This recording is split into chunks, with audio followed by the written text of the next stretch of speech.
চায়ের কেটলি করে হচ্ছে তরকারি রান্না করে নিলাম উপস্থিত বুদ্ধি দিয়ে। আসলে গ্যাস না থাকলে কিছু করার থাকে না। লাইনের যেহেতু গ্যাস ঘরে কিছুই নাই। আপনার হচ্ছে রাইস কুকার আছে সেটাও হচ্ছে ভাত রান্না করা যায় মোটামুটি। কিন্তু তরকারি হয় না।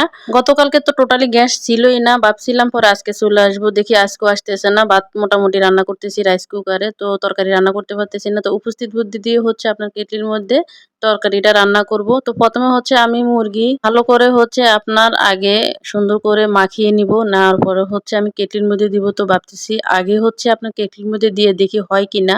পরে বেশি হয়ে গেলে তো সমস্যা, একবারই রান্না করব।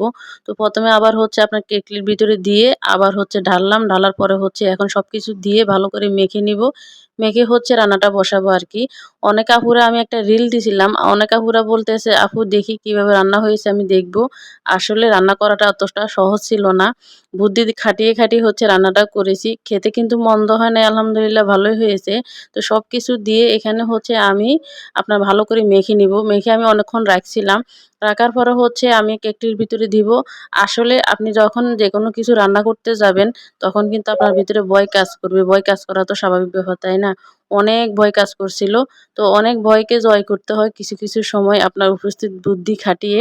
তো আলহামদুলিল্লাহ রান্নাটা কিন্তু ভীষণ মজা হয়েছে। যেরকমই হয়েছে অনেকই মজা হয়েছে। আমি ভাবছিলাম হচ্ছে আপনার কেটলিটা যদি নষ্ট হয়ে যায়, নষ্ট হয় নাই আলহামদুলিল্লাহ। চলুন তো রান্নাটা করতেছি, দেখতে থাকুন। তারপরে হচ্ছে আমি সবগুলা হচ্ছে আপনার মাখিয়ে ভিতরে দিয়ে দিলাম। দেওয়ার পরে হচ্ছে যখন আপনার বসালাম আরকি, ভয়টা এত কাজ করছিল কি বলবো। কখনো তো করি নাই, ফার্স্ট টাইম করতেছি। ঘরে হচ্ছে মেহমান। আসলে আপনি যখন একা থাকবেন তখন তো সমস্যা নেই, যেকোনোভাবে চলে যাওয়া যায়।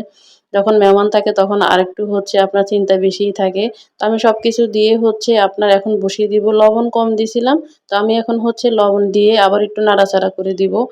দেওয়ার পরে হচ্ছে আমি এখন মানে বসিয়ে দিব আরকি। অনেক ভয় কাজ করেছিল এই রান্নাটা করতে গিয়ে। আসলে এই হিটার হচ্ছে পানি গরম করতে গিয়ে হচ্ছে আপনার সাথে নষ্ট হয়ে যায়। এখানে তো আমি মুরগি রান্না করব। তো এজন্য হচ্ছে ভয়টা একটু বেশিই কাজ করছিল। তো কতক্ষণ পর হচ্ছে আমি বন্ধ করে দিতাম। বন্ধ করে দিয়ে হচ্ছে একটু নাড়াচাড়া করতাম মানে নামাই আরকি। তো এভাবে হচ্ছে অনেকক্ষণ রান্না করছি, অনেকক্ষণ। তারপরে হচ্ছে একটু লাড়া দিতে সমস্যা হয়েছিল, তারপরেও লাড়া দিছিলাম। ওটা স্কিপ হয়ে গেছে, দিতে পারি নাই। পরে ঝোল যখন পড়ে যাচ্ছে ঝোলটা উঠায় নিছিলাম। পরে আবার ঝোল দিয়ে আপনার আরেকটা বলক আনছিলাম। আনার পরে হচ্ছে রান্নাটা আমি শেষ করলাম। যখন লবণ দেখছিলাম রান্নাটা মোটামুটি ক্লিয়ার সুন্দর হয়েছে। কথায় আছে না, অভাবের স্বভাব নষ্ট আরকি। তো আমারও হয়েছে সেরকম অবস্থা। তো এখান দিয়ে হচ্ছে রান্নাটা শেষ করার পরে এখন আমি হচ্ছে ঢালতেছি। অনেক জাম লাগিয়ে গেল, সবগুলো একসাথে পড়তেছে না। যাই হোক তো পড়লো আরকি। তো এখানে একটু পোড়াও লাগলো।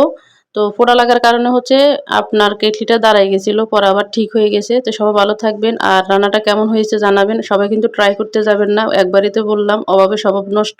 তো এতক্ষণ পর্যন্ত ধৈর্য সহকারে ভিডিওটা দেখার জন্য অনেক ধন্যবাদ। সবাই ভালো থাকবেন। আসসালামু আলাইকুম। আল্লাহ হাফেজ।